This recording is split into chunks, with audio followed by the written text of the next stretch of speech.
Welcome to Paleobites, the podcast where we laugh, we cry, we make dumb jokes, and oh yeah, talk about dinosaurs. Except not this week, we're talking about something else, but we'll get to it!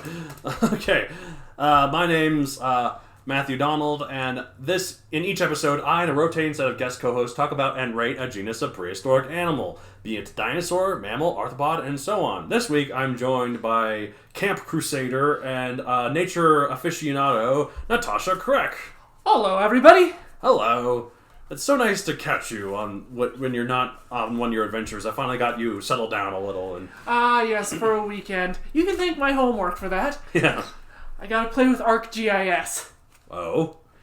Yeah, mapping software. Oh, okay. It only does what you want to half the time. And then the other half is user error, and maybe another third half is it just doesn't want to run. Oh, God. That sounds frustrating. But you can create some fun maps with it. Well, yeah, I think you've shown me a couple of the maps that you've created, so yes. That's pretty neat. I actually used it to create a map that got me into the backwoods. Ooh. Okay, so you like exploring, you like that kind of stuff. So here's a question I'm going to ask you, the dinosaur prehistoric MOA question.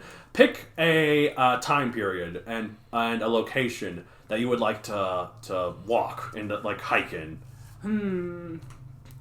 Well, just because it would be so dramatically different, I would love to go hiking through the Jurassic period. Yeah. Yes, it would be very, very dangerous. Yes, it would be. It depends on where you are. But I guess anywhere there's like the big predators, like Allosaurus or other whatever equivalent they were in other places. I would love a hike through the Jurassic, just because it would be so dramatically different. I don't think we've got anything like it on planet Earth today. You know what I think you'd like? That might be a bit safer. You'd probably still get eaten by something. Probably. But a little bit safer, and you might like this because you like creepy crawlies. The Carboniferous period. Oh, that was an interesting period. Yeah. Remind you, it took me a long time to like creepy crawlies. I actually had to volunteer and work with them and understand them. At the Butterfly Pavilion, right? Yes, at our local neighborhood invertebrate zoo here in Colorado. Nice, nice. Please do check them out. They've got some unique programs. So we're at the Denver Zoo here is the one where we're at. So, but check out your local zoo here. Yes, please do. Always support them. They're good for animals and good for people to find out about them. Mm-hmm. But yeah, no, I think the Carboniferous might be up your alley because there's like the bugs are the size of human heads, if not bigger. Yeah, that's just some of the bugs. Some of the millipedes are like the size of cars. And yeah, bigger than that. Some of them were close to the size of city buses. Unless I'm exaggerating. Yeah, I think that's a bit big, but yeah. But some of them were quite big, and I don't know. There weren't that many. There were some amphibians that were kind of like crocodiles, and several reptiles were kind of like that you might want to stick away from. Probably. Any time with the water, any prehistoric waters are terrifying. But I think you'd probably be safe. You'd be safer there than in the Jurassic. I guess there was so much oxygen, though, it might still be difficult to breathe. Technically, it would be impossible for a human to breathe. We can only take so much of oxygen before it becomes a poison. Okay, so I guess never mind. It's not safer there, unless you bring your own scuba gear. Pretty much, actually, to keep the right mix of oxygen, nitrogen. We've got mostly nitrogen right now. Right, exactly. Yeah, the atmosphere is like 70% nitrogen or something. Give or take. Yeah, so any meteorologist can correct us in the comments section. Of course. All right, so this week we are talking about one of the more famous prehistoric animals, especially in B movies. Yes. Oh my gosh, this one is B-movie bait. Indeed. And speaking of bait, shark bait, if you will. Indeed. We're talking about megalodon. Yeah! Ba-dum, ba-dum, ba-dum, ba-dum, ba-dum, ba-dum, ba-dum, ba-dum. I don't know if that's how the song. Screaming beachgoers everywhere. This was a shark, and it was a heck of a shark. In fact, it might be the ultimate shark. Honestly, yeah, with how it handled the waters, it was a creature in command. Yeah, like it was about the size of a whale shark, if not bigger. But rather than being a pansy filter feeder, or like just a cowardly filter feeder, it was a ripper, a parter. I know words. Its teeth were gigantic. It was everything a shark that you would expect a shark to be, but bigger. In fact, it was I think around 60 feet long or 18 meters. It would have been anywhere from like 30 to 50 tons.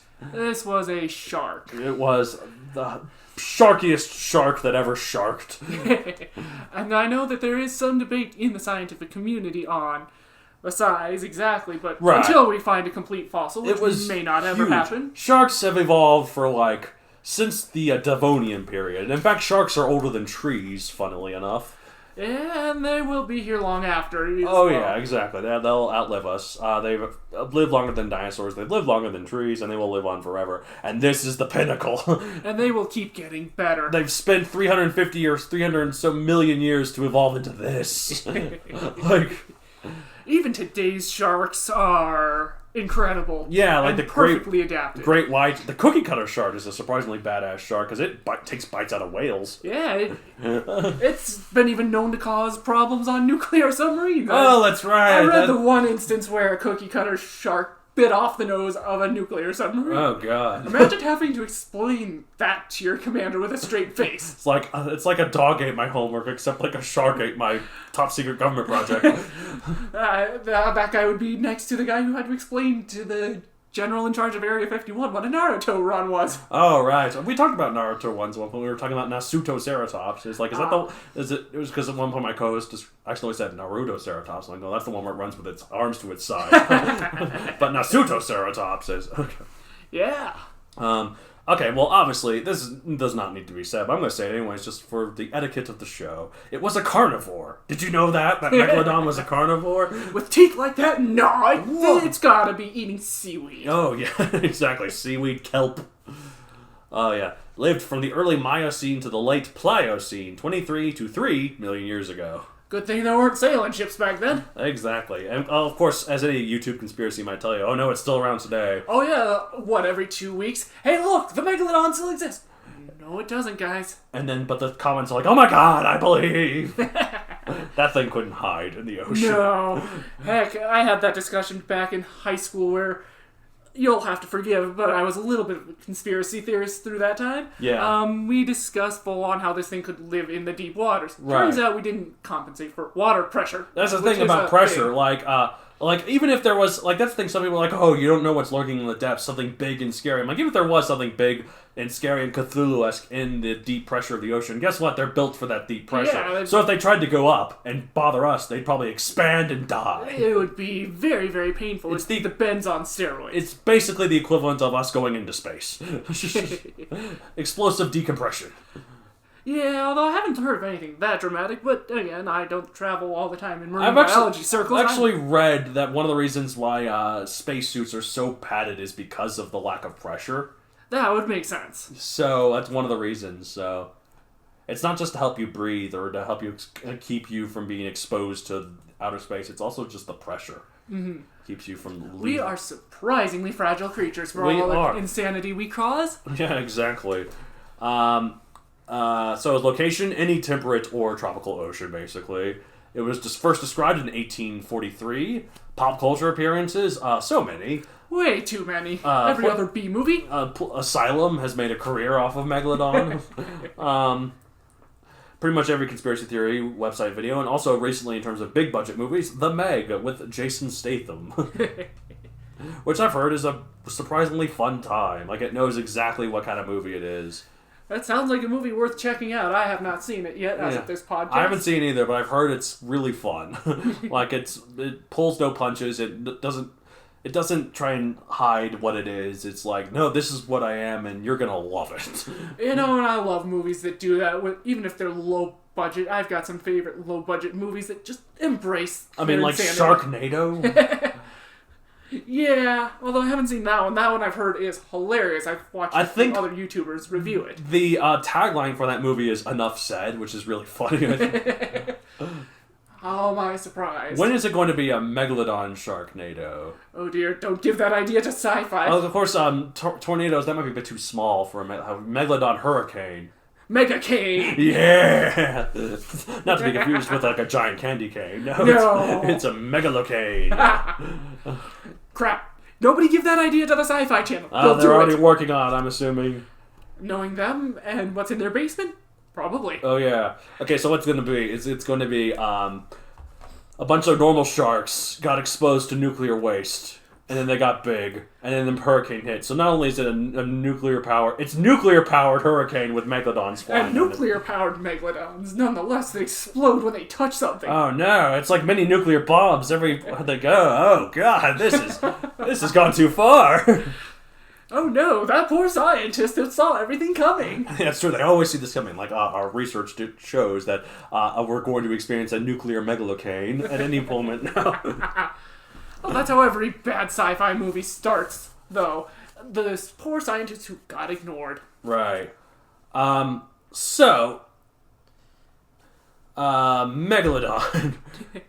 What else can you say about Megalodon? There's so much to say about Megalodon. It's considered to be a member of the family of Otodontidae.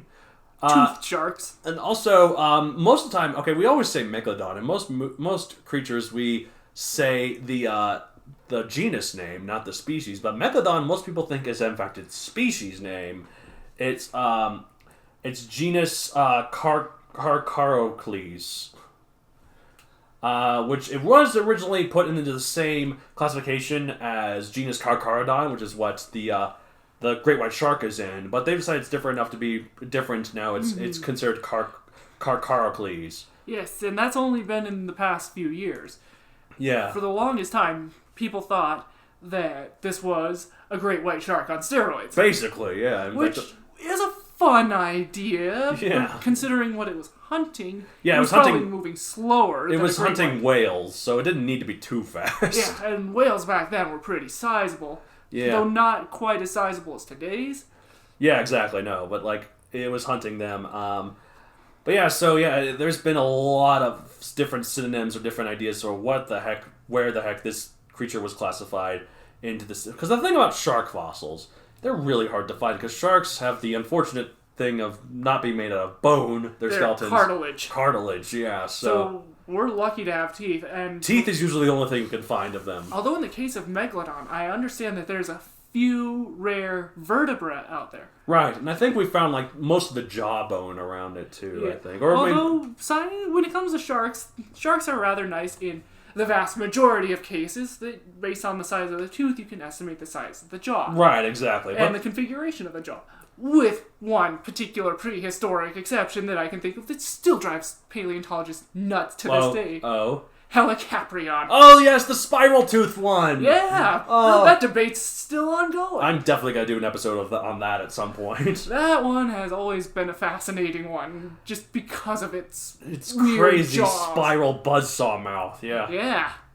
And paleontologists to this day still don't agree on how and where the darn thing was oriented. Yeah, exactly. I mean, it's just so unlike anything else. It's crazy. So yeah, Megalodon, yeah, we know. So yeah, so Megalodon is the species, not the genus. Although sometimes it's gone back and forth like, oh, is it a genus? Wait, no, actually, no, according to here, it was never considered the genus. It was always the species. It was always the species. But it turns out, just in a basic bit of scratch research, that there are species of Megalodon, but the one we're talking about is obviously the most famous of them. Right, exactly. There's a lot of different versions of it here, too.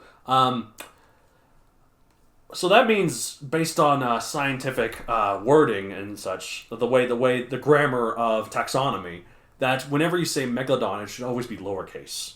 Mm-hmm. So, because it always is that the genus is uppercase, the species is lowercase. Like the first letter in terms of genus is uppercase. About right. And this is why there actually is a correct way to spell T-Rex. This is one thing I've always told people, that like a lot of people say, how do you spell T-Rex? Not Tyrannosaurus, but just T-Rex. A lot of people say uppercase T dash uppercase R E X. No, that's not how you do it. It's a period instead of a dash, and period, lowercase r. Yeah, period, space, lowercase r, because you're saying this, because it's Tyrannosaurus genus, species Rex. Mm-hmm. So, yeah, there's a proper way to spell it. You don't call Homo sapiens H-sapiens. No. You're going to abbreviate it. It's H, capital H, period, lowercase s for sapiens. Yes, with a space in between. Yes. So, yeah, so Megalodon should be lowercase. Although, also, the way certain animals are, they have, like, common names. Mm-hmm. Like a lion isn't... It's called usually a lion, and it's not called Panthera leo, like a lot of people would say it would be. Like, that's a scientific name. But, so when you say lion, that's usually lowercase and not italicized at all, so... Yeah.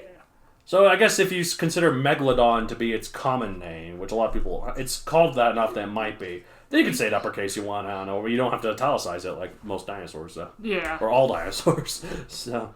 And, continuing, it's a good thing that this thing is not around today. Oh, but I thought it was! I just watched a YouTube video about it! The internet, it must be right! Right? Nobody check our sources! Okay, yes, no, well, yeah, it's a good thing because, yeah, most whales would be gone. Yeah. Even a blue wouldn't stand too much of a chance against a megalodon. Well, blues are already hunted by orcas, aren't they? Yeah! So... And orcas get the other unfortunate nickname of being sea wolves because of how they hunt in packs. Yeah, I've heard that, too. I mean, there's a reason they're also called killer whales, too. Yeah. Man, megalodon, though, it's crazy. But, yeah... though, megalodon would face some serious competition, even from an orca, even though they're not even half the size. Well, that's the thing. One of the reasons why it went extinct as well... There's a lot of different reasons why it went extinct, why it eventually killed it.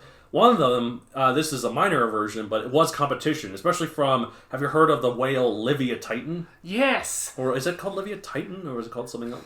Well, what is it called? Let me check. They're playing on the word Leviathan. Oh, right. I don't think it's Titan at the end. I don't know. Let's see. How does it... They're playing on the word Leviathan because of just its sheer size. It was a sperm whale on steroids. Basically. Now, probably not related taxonomically, but... Right. Hold on. Where... For our listeners, it gives them something familiar to think about. Hold on. This is driving me crazy. I want to make sure I live... Livyatan malvelli. Livy... is its name. Livy... Okay, Livy... How do you spell it? Speak it into Google. I've noticed that tends to work the best.